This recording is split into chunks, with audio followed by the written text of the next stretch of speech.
नितिन एक software company में काम करता था और कब्रिस्तान के करीब एक किराए के घर में रहता था, जो कि उसके ऑफिस से भी बहुत पास था। एक दिन ऑफिस से बहुत ज़्यादा थक के वो घर लौटा।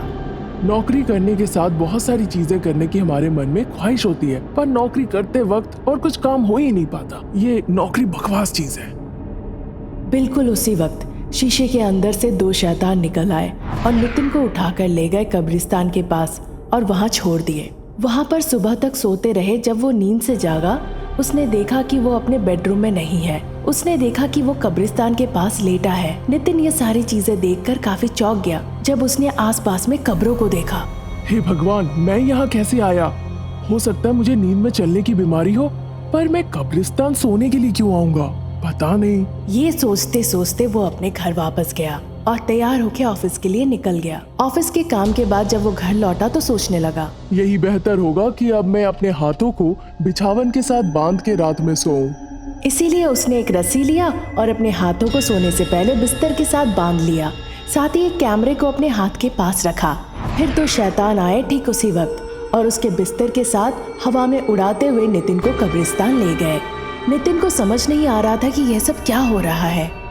नींद से जगने के बाद नितिन सोचने लगा, हे भगवान, आज मैं फिर यहाँ पर आ गया हूँ, वो भी अपने बिस्तर के साथ। इसका मतलब कोई मुझे जानबूझकर यहाँ ला रहा है। अभी तुरंत मुझे घर वापस जाना चाहिए और कैमरे में देखना चाहिए। नितिन दौड़ते हुए घर पहुंचा। वहां जाकर वो देखता है कैमरा बंद पड़ा हुआ है। वो देखकर उसकी आधी जान निकल गई। कुछ समझ में नहीं आ रहा था कि घर के अंदर कौन आया था। वो अपने बंद पड़े हुए कैमरे से मेमोरी कार्ड निकाला, पर देखा सब ठीक है, कुछ नहीं हुआ। ये मेमोरी कार्ड ठीक है। अगर मैं देखूं इस चिप में क्या रिकॉर्ड हुआ है तो मुझे समझ में आएगा। फिर उसने उस चिप को लैपटॉप के साथ कनेक्ट कर दिया और वीडियो जो भी रिकॉर्ड हुआ था देखने लगा। उस वीडियो में उसने देखा एक लड़की और एक लड़का आया और नितिन को बिस्तर के साथ उठा ले गया। ये देखकर कुछ देर के लिए नितिन का दिल धड़कना मानो बंद हो गया। ये काफी डरावनी बात थी उसके लिए। इसका मतलब ये दोनों मिलके मुझे कब्रिस्तान ले जा रहे थे। ये कौन है और मुझे वहां क्यों ले जा रहे थे? आज मुझे किसी हालत में उन्हें पकड़ना होगा। उस दिन वो ऑफिस से लौटकर ऐसा दिखावा किया जैसे मानो कि वो बिस्तर पे सो गया हो। कुछ देर के बाद वो दोनों शीशे के अंदर से निकल आए। नितिन काफी डर गया। अचानक से वो उठकर बैठ गया।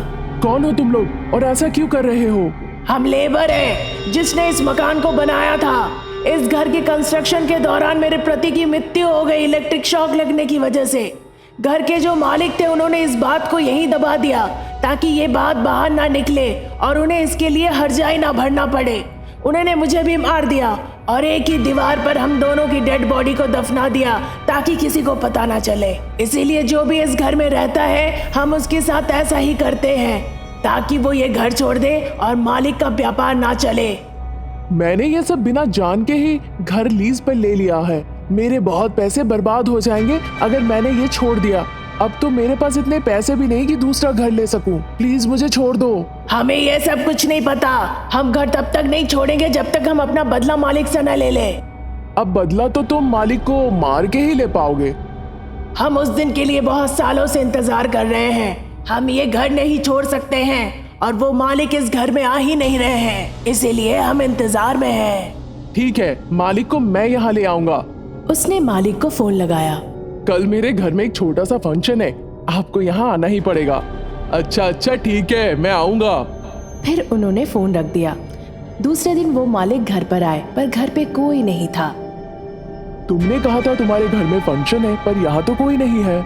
इस बीच वो दो शैतान शीशे से बाहर निकल आए। जब तक मालिक वहां से भागने की कोशिश कर रहे थे, शैतान मालिक को पकड़ लिए और दीवार पर कैद कर लिया। फिर वो शैतान वहां कभी नहीं आए और इस तरह नितिन वहां खुशी खुशी रहने लगा।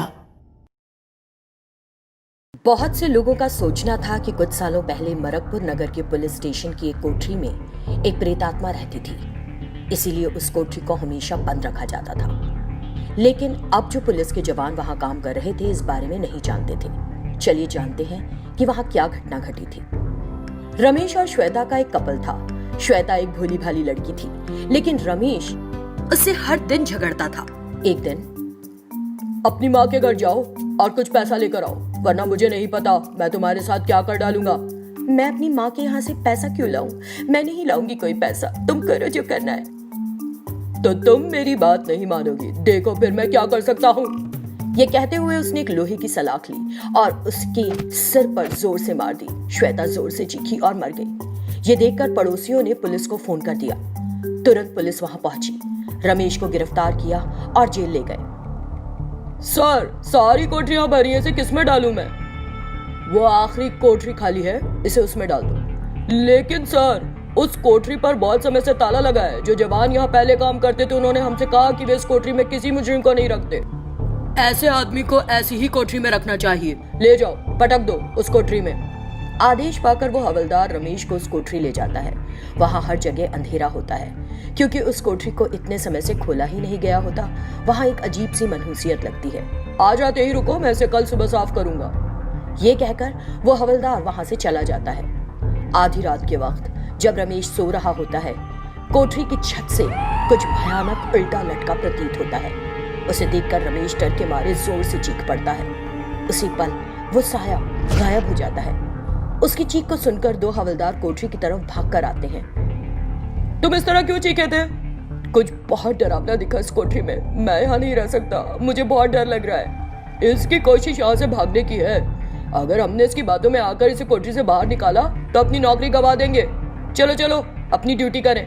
ये कहते हुए वो कांस्टेबल्स चले जाते हैं। हो सकता है मेरा ख्याल ही हो, ये सोचते हुए वो फिर से सो जाता है। कुछ देर बाद वहां एक आदमी आता है। रमेश अचानक जाग जाता है। कौन हो तुम? मुझे भी पुलिस वालों ने इस कोठरी में बंद किया था। ऐसा? तो आओ यहाँ बैठो। वो प्रेतात्मा एक इंसान का रूप लिए रमेश के पास बैठ जाता है। तुम्हें जेल क्यों लाए हैं? मैंने अपनी पत्नी का कत्ल किया है, इसलिए। एक मासूम लड़की जिसने कुछ गलत नहीं किया, उसका कत्ल करना गुनाह है। तुम्हें कैसे पता कि मेरी बीवी मासूम थी? मुझे सब पता है। तुम्हें जरूर मौत की सजा मिलेगी। क्या एक मर्डर केस के लिए फांसी दी जाएगी मुझे? फिर तो कितने लोगों को इस देश में मौत की सजा मिल जानी चाहिए। मुझे लगता है कि तुम्हें सच्चाई का नहीं पता। मेरी बात छोड़ो, तुम क्यों आए हो इस जेल में? ये बताओ। मैं इस जेल में कई सालों से सजा काट रहा हूँ, जबकि मैंने कोई जुर्म नहीं किया। मुझे एक धोखेबाजी के केस में फंसा दिया गया था। मुझे बहुत समय तक न्याय नहीं मिला। इस जेल में आए सही मुजरिमों को सजा नहीं मिलती। मैं तंग आ गया था और मैंने यहीं पर आत्महत्या करी, और तब से मैं मुजरिमों को सही सजा देने का काम कर रहा हूँ। ये सुनकर रमेश सन्न रह जाता है और कहता है, इसका मतलब तुम बचाओ, प्लीज मेरी मदद करो। वो इस तरह चिल्लाता रहा, लेकिन हवलदार बिना उसकी पुकार पर ध्यान दिए आराम से सोते रहे। अब मैं तुम्हें सही सजा दूंगा, तुम जैसे लोगों को जिंदा रहना सही नहीं। ये कहते हुए प्रेत ने अपना भयानक रूप ले लिया। मदद करो, मैंने जो किया वो गलत था, प्लीज मुझे माफ कर दो, मुझे छोड़ दो। जिन लोगों को किसी और की जिंदगी की कीमत ना हो, उन्हें खुद भी जीने का अधिकार नहीं। ये कहते हुए उस प्रेत ने रमेश का गला काटकर उसे मार डाला। अगले दिन सुबह जब हवलदारों ने आकर देखा तो रमेश उस कोठरी में मरा पड़ा था। पुलिस अधिकारी भी नहीं समझ पाए कि क्या हुआ और उस केस को बंद ही कर दिया। सिंगोली गांव में एक शैतान का किला था जो कि 400 साल पुराना था। वहां के लोगों को यह भी नहीं पता था कि उस किले को शैतानों का किला क्यों कहा जाता है। वहां के गांव वाले काफी खुश थे बिना किसी समस्या के। एक दिन बहुत जोरों का तूफान आया और बारिश हुई। भारी बरसात की वजह से वो शैतानों का किला ध्वस्त हो गया। फिर उस ध्वस्त किले से भयानक शैतान जैसा कुछ निकल आया। अब मैं आजाद हूँ, अब मैं आजाद हूँ, मैं इस गांव के लोगों को मार डालूंगी। ये कहकर वो जोरों से चिल्लाई और वहां से अदृश्य हो गई। दूसरे दिन रात के वक्त जब गांव वाले सब सो रहे थे, वो शैतान गांव में घूम रही थी और कुछ शक्तियां हर किसी के घर में भेज रही थी। फिर वो जोरों से हंसी और वहां से अदृश्य हो गई। कुछ दिन निकल गए। फिर गांव के सारे मर्दों के पेट में दर्द होना शुरू हो गया। ये बहुत ही अद्भुत बात थी कि सबको शिकायत एक साथ हो रही थी। कुछ दिनों के बाद वो सारे लोग उल्टियां करने लगे। सारे मर्दों के पेट फूलकर बाहर निकल आए। इस बात को मद्देनजर रखते हुए गांव के सारे मर्द और औरत एक जगह इकट्ठे हुए। क्या हो रहा है हमारे गांव के मर्दों के साथ? ऐसा लग रहा है कि मेरे पेट के अंदर कुछ घूम रहा है। मुझे मन कर रहा है कुछ खट्टा खाने का। बाकी जो लोग ये सुन रहे थे उन्होंने भी कहा कि उन्हें भी ऐसा ही महसूस हो रहा है। चलो इसी वक्त डॉक्टर को बुलाया जाए और हमारे गांव में परीक्षा कराया जाए। दूसरे ही दिन एक डॉक्टर और एम्बुलेंस को बुलाया गया। डॉक्टर ने एक एक करके सबको एम्बुलेंस के अंदर बुलाया जांच करने के लिए। वो सभी लोग एक साथ बहुत अचंभित रहे रिपोर्ट्स को देखकर। ये तो बहुत ही आश्चर्यजनक बात है, मैं विश्वास नहीं कर पा रहा हूँ। क्या हुआ डॉक्टर साहब, हम सभी को क्या हो गया ऐसा? आप सभी 5 महीने के गर्भवती हैं। ये बात सुनकर गांव वाले सभी बहुत चौंक गए। किसी को समझ नहीं आ रहा था कि ये कैसे संभव है। सारे मर्द रोना शुरू कर दिए, ये कहकर कि वो कैसे गर्भवती हो सकते हैं।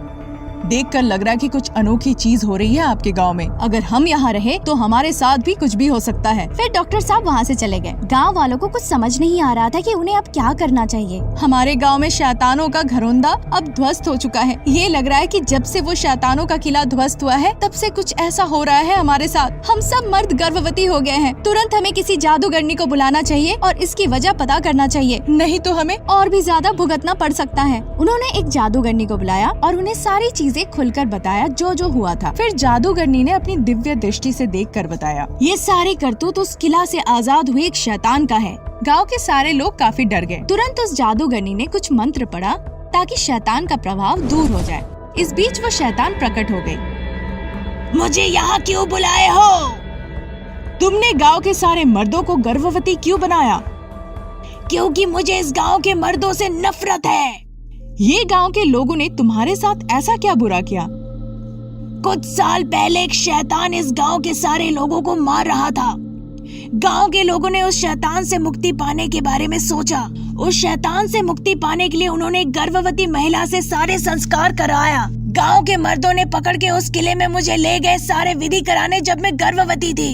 उन्होंने मेरा हत्या कर दी और जादुई शक्ति से उस किले में बंद कर दिया। इतने सालों बाद वो किला ध्वस्त हो गया है और मैं आजाद हो गई हूँ। और मैंने गांव के सारे मर्दों को गर्भवती कर दिया। इससे ये सारे लोग जहन्नुम क्या होता है ये देखेंगे और मर जाएंगे। तब जाकर मुझे खुशी मिलेगी।